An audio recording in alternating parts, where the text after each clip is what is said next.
نحمده ونصلي على رسوله الكريم أما بعد فأعوذ بالله من الشيطان الرجيم بسم الله الرحمن الرحيم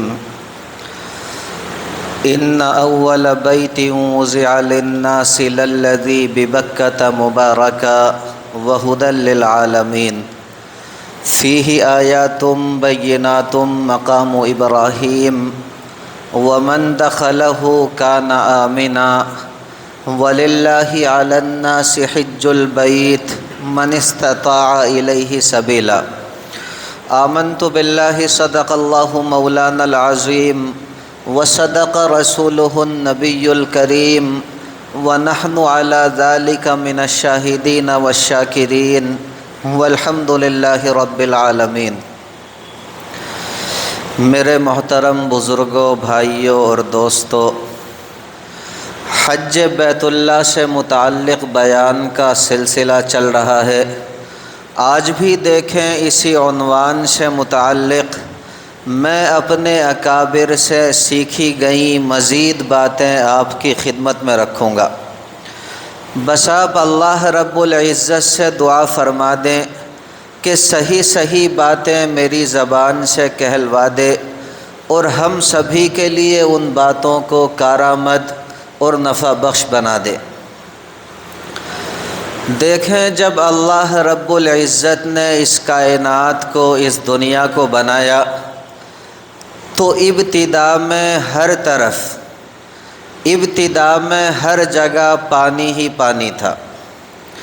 اس پانی کے اوپر ایک بلبلہ نمودار ہوا جو پھیلتا چلا گیا اور یوں زمین وجود میں آ گئی۔ جس جگہ سے وہ بلبلہ اٹھا وہ جگہ پوری دنیا کا مرکز بنا، اس لیے اس جگہ کو اول عالم کہا جاتا ہے، یعنی دنیا کا شروع۔ اس جگہ کو وسط عالم بھی کہا جاتا ہے، یعنی دنیا کا بیچ۔ اس جگہ کو مرکز عالم بھی کہا جاتا ہے کہ پوری دنیا کا مرکز وہی ہے۔ اسے بیت اللہ کہا جاتا ہے، اسے اللہ رب العزت کا گھر کہا جاتا ہے۔ اسے اللہ رب العزت کا گھر میرے عزیز بھائیوں اس وجہ سے کہا جاتا ہے کہ اللہ رب العزت کی خاص تجلیات ہر دم وہاں اتر رہی ہوتی ہیں، نازل ہو رہی ہوتی۔ یوں سمجھ لیجئے کہ وہ تجلیات ذاتیہ نور کا ایک پرنالہ ہے جو عرش کے اوپر سے آ رہا ہے اور زمین کے نیچے تحت الثری تک جا رہا ہے۔ ہم اسی کی جانب متوجہ ہو کر اپنی نماز میں سجدہ ریز ہوتے ہیں۔ ہم اپنی نماز کے اندر یہی نیت تو کرتے ہیں کہ متوجہاً الی جہت الکعبۃ الشریفہ، کہ اپنا رخ کیے ہوئے کعبہ شریفہ کی طرف۔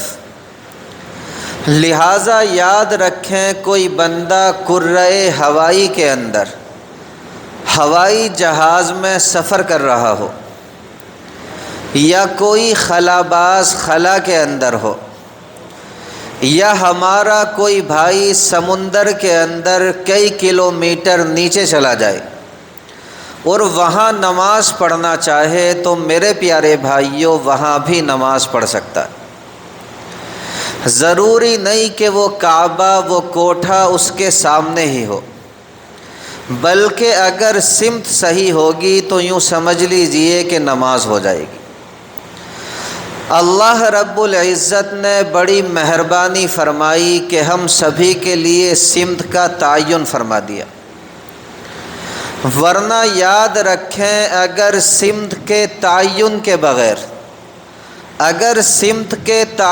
کے بغیر نماز پڑھنے کا حکم ہوتا تو میرے پیارے بھائیوں یقیناً ہم پریشان ہو جاتے۔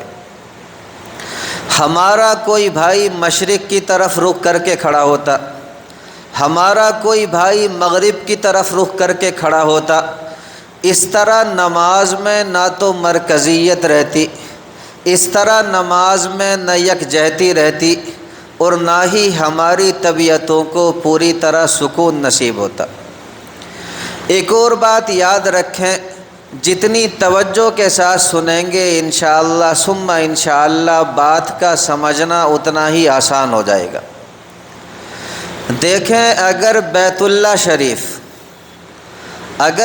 اللہ شریف دنیا کے اندر نہ ہوتا تو ہمارے لیے محبت الہی کے جذبے کو پورا کرنا مشکل بن جاتا، کیونکہ اللہ رب العزت ہمارے تصور میں آ ہی نہیں سکتے۔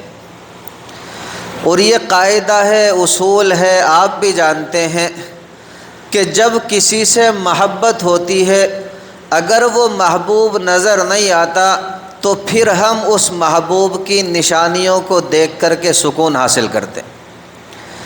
جیسے آج ہمیں کسی سے محبت ہے اور وہ بندہ ہمارے پاس موجود نہیں ہے، تو پھر ہم اس کی تصویر کو، اس کی نشانیوں کو دیکھ دیکھ کر کے اپنا دل بہلا لیتے ہیں۔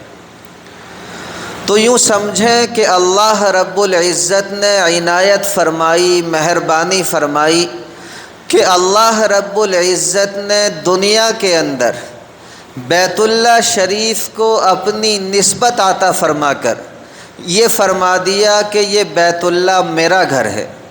لہٰذا جب ایک بندہ دنیا کے اندر بیت اللہ شریف کو دیکھتا ہے تو اسے صحیح معنوں میں سکون حاصل ہوتا، اسے خوشی نصیب ہوتی ہے کہ میں نے اپنے پالنہار کے گھر کو دیکھ لیا۔ آپ نے سنا ہوگا، مجنوں کے بارے میں مشہور ہے کہ ایک مرتبہ مجنوں بیٹھا ہوا ایک کتے کے پاؤں کو بوسے دے رہا تھا، ایک کتے کے پاؤں چوم رہا تھا۔ کسی پوچھنے والے نے پوچھا کہ مجنوں یہ کیا بات ہے؟ کہنے لگا کہ یہ کتا میرے محبوب کے گھر کے قریب سے ہو کر کے گزرا ہے۔ دوسرے الفاظ میں کہیں کہ یہ کتا لیلا کے گھر کے قریب سے ہو کر کے آیا ہے، اس لیے میں بیٹھا اس کتے کے پاؤں کو بوسے دے رہا ہوں۔ دیکھیں، چونکہ محبوب سے محبت ہوتی ہے اس لیے اس کے گھر اور اس کے گلی کوچے سے بھی محبت ہو جاتی ہے۔ اسی طرح مومن چونکہ اللہ رب العزت سے محبت کرتا ہے، اسی لیے ایک مومن کو سرکار دو عالم صلی اللہ علیہ وسلم سے بھی محبت ہوتی ہے، اسے قرآن مقدس سے بھی محبت ہوتی ہے، اسے شاعر اللہ سے بھی محبت ہوتی ہے، اسے اللہ والوں سے بھی محبت ہوتی ہے۔ چونکہ یہ ساری کی ساری محبوب حقیقی کی نشانیاں ہوتی ہیں، اس لیے ایک مومن بندہ ان تمام نشانیوں کو دیکھ کر کے خوش ہو جاتا ہے۔ اب اس کے لیے اپنی نماز کے اندر یکسوئی حاصل کرنا آسان ہو جاتا۔ ایک اور مضمون سمجھیں، دیکھیں، جب ہم کسی سے محبت کرتے ہیں اور ہماری جو محبت ہے وہ محبت یہ چاہتی ہے کہ جس سے ہم تعلق رکھتے ہیں، جس سے ہم محبت رکھتے ہیں، اگر وہ محبوب نظر نہیں آتا تو کم سے کم اس کے کچھ آثار ہی مل جائیں، کم سے کم اس کی کچھ نشانیاں ہی ہمیں دیکھنے کو مل جائیں۔ اسی کو علامہ اقبال نے اپنی زبان میں کہا کہ کبھی اے حقیقت منتظر، کبھی اے حقیقت منتظر نظر آ لباس مجاز میں، کبھی اے حقیقت منتظر نظر آ لباس مجاز میں، کہ ہزاروں سجدے تڑپ رہے ہیں میری جبین نیاز میں۔ اور ویسے بھی میرے عزیز بھائیوں، ہم لوگ مٹی کے بنے ہوتے ہیں، ہماری طبیعتوں کو اس وقت تک سکون نہیں ملتا جب تک کہ ہم ایک چیز کو اپنی نگاہوں سے اپنے سامنے نہ دیکھ لیں۔ اس لیے کہتا ہوں کہ اللہ رب العزت نے اپنے بندوں پر احسان فرمایا کہ دنیا کے اندر ایک جگہ کو اپنی نسبت عطا فرما کر یہ فرما دیا کہ یہ میرا گھر ہے۔ اب ہمارے لیے محبت الہی کے جذبے کو پورا کرنا اور بھی آسان ہو گیا۔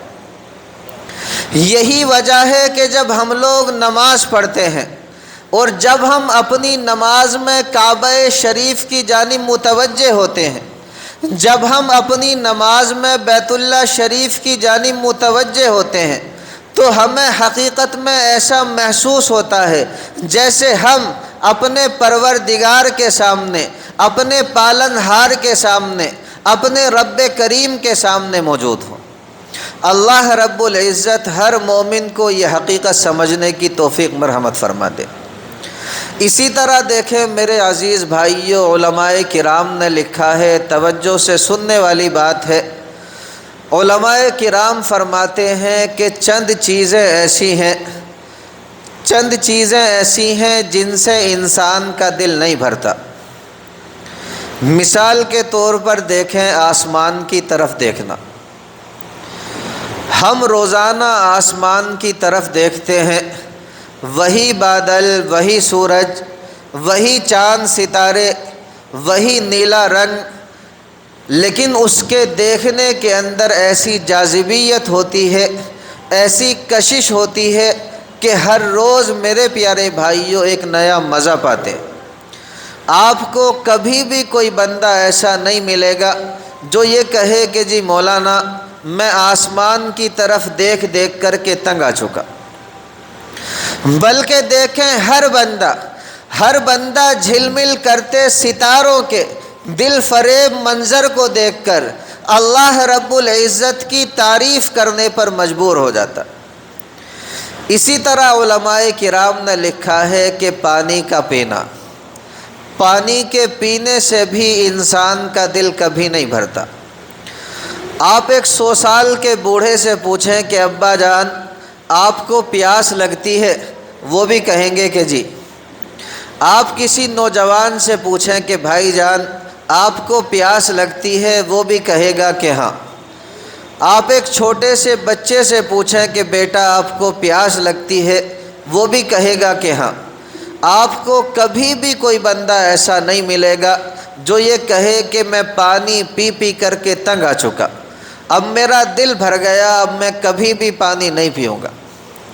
بلکہ دیکھیں اگر ہم احادیث مبارکہ پر نظر ڈالتے ہیں تو میرے پیارے بھائیوں ہمیں یہ نظر آتا ہے کہ احادیث مبارکہ کے اندر کہیں بھی یہ بات ثابت نہیں کہ نبی اکرم صلی اللہ علیہ وسلم نے اپنی ساری زندگی کے اندر کسی بھی خاص قسم کے کھانے کا اہتمام فرمایا، یا آپ نے کسی خاص قسم کے کھانے کی فرمائش کی ہو، بلکہ آپ کے سامنے جو بھی کھانا آ گیا آپ نے اللہ رب العزت کا شکر ادا کرتے ہوئے کھا لیا۔ لیکن دیکھیں ٹھنڈے پانی کا اتنا اہتمام تھا کہ ٹھنڈا پانی نبی اکرم صلی اللہ علیہ وسلم کے لیے بیر غرس سے لایا جاتا۔ یہ بیر غرس مسجد نبوی سے تقریباً 2.5 میل کے فاصلے پر ایک کنواں تھا۔ اس کا پانی بڑا ہی صاف شفاف ہوتا تھا، اس کا پانی بڑا میٹھا ہوتا تھا، اس کا پانی سرکار دو عالم صلی اللہ علیہ وسلم کو بڑا پسند تھا۔ آپ صلی اللہ علیہ وسلم نے یہ وصیت بھی کی تھی کہ میرے انتقال کے بعد مجھے اسی کنویں کے پانی سے غسل دیا جائے۔ تو پتہ چلا کہ پانی کے پینے سے بھی انسان کا دل نہیں بھرتا۔ اسی طرح دیکھیں میرے پیارے بھائیوں، قرآن مقدس کا پڑھنا۔ اللہ رب العزت نے قرآن مقدس کے اندر ایسی جاذبیت رکھی ہے، ایسی کشش رکھی ہے کہ جن حضرات کو قرآن مقدس پڑھنے کا لطف نصیب ہو جاتا ہے ان کا دل قرآن مقدس کے پڑھنے سے نہیں بھرتا۔ اور یہ بھی آپ کو بتا دوں کہ ہر بندے کو یہ لطف نصیب نہیں ہوتا۔ دیکھیں یہ لطف اور یہ لذت ان خوش نصیب لوگوں کو حاصل ہوتے ہیں جو میرے پیارے بھائیوں روزانہ قرآن مقدس کو پڑھتے ہیں، جو بار بار قرآن مقدس کو پڑھتے ہیں، جن کے دل گناہوں سے پاک و صاف ہوتے ہیں، جن کے دل گناہوں کی گندگیوں سے دور اور محفوظ ہوتے ہیں۔ ایسے لوگ قرآن مقدس کو پڑھتے ہیں اور بار بار پڑھتے ہیں، بلکہ اگر ہم یہ کہیں تو بیجا نہ ہوگا کہ جتنا زیادہ پڑھتے ہیں اتنا ہی اور پڑھنے کو دل چاہتا۔ آپ ان قراء کو دیکھ لیں، آپ ان حفاظ کو دیکھ لیں، ان کی ساری زندگی ہو جاتی ہے قرآن مقدس کے پڑھتے پڑھاتے، ان کی ساری زندگی گزر جاتی ہے قرآن مقدس کے سنتے سناتے، لیکن ہر روز ایک نیا مزہ پاتے۔ آپ کو کبھی بھی کوئی بندہ ایسا نہیں ملے گا جسے اللہ رب العزت نے عقل کی دولت سے نوازا ہو اور وہ یہ کہہ دے کہ جی مولانا میں قرآن کریم پڑھ پڑھ کر کے تنگ آ چکا، اب میرا دل بھر گیا، اب میرا دل نہیں چاہتا کہ میں کبھی بھی قرآن مقدس کو پڑھوں۔ انشاءاللہ ثم انشاءاللہ اگر کوئی بھی بندہ صاحب عقل ہوگا تو اس طرح کی بات کبھی نہیں کرے گا۔ اسی طرح دیکھیں علماء کرام نے لکھا ہے کہ بیت اللہ شریف کی طرف دیکھنے سے بھی انسان کا دل کبھی نہیں بھرتا۔ دیکھیں جن حضرات کو اللہ رب العزت نے بیت اللہ شریف کا دیدار کرنے کی سعادت سے نوازا ہے، وہ میری اس بات کی تصدیق کریں گے کہ جب بیت اللہ شریف کے اوپر انسان اپنی نگاہ ڈالتا ہے تو جتنی نگاہیں زیادہ پڑتی ہیں اتنا ہی اس کا حسن جو ہے وہ دوبالا ہو جاتا ہے اور بھی زیادہ خوبصورت لگنے لگتا ہے۔ دیکھیں وہاں کا منظر اتنا دلکش ہوتا ہے، وہاں کا منظر اتنا پرسکون ہوتا ہے کہ انسان وہاں جا کر کے ساری دنیا کو بھول جاتا ہے۔ یوں سمجھ لیجئے کہ وہاں کی دنیا ہی کچھ اور ہوتی ہے۔ جس طرح ایک شہنشاہ کا دربار ہوتا ہے اور اس کے دربار کے اندر عظمت اور شان و شوکت دیکھنے میں آتی ہے، اسی طرح بیت اللہ شریف کے پاس پہنچ کر اللہ رب العزت کی عظمت، اللہ رب العزت کی شان و شوکت دیکھنے میں آتی۔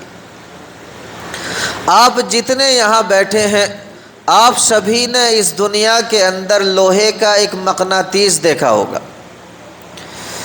جسے ہم چمک کہتے ہیں۔ اس کی خاصیت یہ ہے کہ وہ جہاں کہیں بھی ہو لوہے کو اپنی طرف کھینچتا اور لوہا کھنچتے کھنچتے بالآخر اس کے قریب ہو جاتا ہے، اس سے لپٹ جاتا ہے، چمٹ جاتا ہے۔ اگر میرے عزیز بھائیوں آپ کو دنیا کے اندر انسانی دلوں کا مقناطیس دیکھنا ہو تو آپ بیت اللہ شریف کو دیکھ لیں۔ اس کو دیکھنے کے لیے ہر مومن کا دل کھنچتا ہے۔ دیکھیں کیا مرد کیا عورت، کیا امیر کیا غریب، اسی طرح کیا صحت مند اور کیا بوڑھا ضعیف، آپ جس بندے سے بھی پوچھ لیں اس کے پاس جانے کے لیے گنجائش ہو نہ ہو، اس کے پاس جانے کے لیے پیسے ہو نہ ہو، لیکن اس کے دل کے اندر تڑپ ضرور ہوگی۔ وہ تنہائیوں میں اٹھ اٹھ کر، وہ راتوں کو اٹھ کر اللہ رب العزت سے دعائیں مانگتا ہوگا، اللہ رب العزت کے سامنے روتا اور گڑ گڑاتا ہوگا کہ مولا کبھی تو مجھے بھی قبول فرما لے، مولا کبھی تو مجھے بھی توفیق عطا فرما دے کہ میں بھی تیرے گھر کا طواف کر سکوں۔ وہ لوگ کتنے خوش نصیب ہوتے ہیں جو احرام باندھ کر کے نکلتے ہیں، لبیک اللہم لبیک پڑھ رہے ہوتے ہیں، مولا کوئی تیرے گھر کا طواف کر رہا ہوتا ہے، کوئی مقام ابراہیم پر سجدہ ریز ہو رہا ہوتا ہے، کوئی غلاف کعبہ پکڑ کر دعائیں مانگ رہا ہوتا ہے، کوئی ملتزم سے جا کر لپٹ جاتا ہے، اللہ مجھے بھی توفیق عطا فرما دے، مولا میرے لیے بھی اسباب پیدا فرما دے تاکہ میں بھی اپنی اس دیرینہ خواہش کو پورا کر سکوں۔ اور دیکھیں میرے عزیز بھائیوں، جو خوش نصیب وہاں پہنچتے ہیں وہ پیچھے نہیں رہتے، وہ مسجد حرام کے اندر آتے ہیں، مطاف میں آتے ہیں، طواف کرتے ہیں اور طواف کرتے کرتے بالآخر ملتزم سے لپٹ جاتے ہیں، چمٹ جاتے ہیں۔ اور حدیث مبارکہ کے اندر آتا ہے کہ سرکار دو عالم صلی اللہ علیہ وسلم ملتزم سے ایسے لپٹ جاتے تھے، ایسے چمٹ جاتے تھے جیسے ایک دودھ پیتا بچہ اپنی ماں کے سینے سے لپٹ جاتا ہے، چمٹ جاتا ہے۔ اور حدیث مبارکہ کے اندر آتا ہے کہ بندہ ملتزم سے چمٹ کر اللہ رب العزت سے جو بھی دعا مانگتا ہے، اللہ رب العزت کا وعدہ ہے کہ میں اپنے بندے کی اس دعا کو ضرور قبول کروں گا۔ یہ کچھ باتیں آج میں نے آپ کے سامنے رکھی، آنے والے ہفتے انشاءاللہ ثم انشاءاللہ اور بھی تفصیل کے ساتھ آپ کے سامنے رکھیں گے۔ اللہ رب العزت سے دعا کریں میرے لیے، اپنے لیے، ساری امت مسلمہ کے لیے، کہ اللہ رب العزت ہر مومن کو اپنے گھر کے دیدار کی سعادت سے نوازے اور اپنی زندگی کے اندر بار بار یہ لمحہ نصیب فرمائے۔ اللہ رب العزت عمل کی توفیق مرحمت فرما دے۔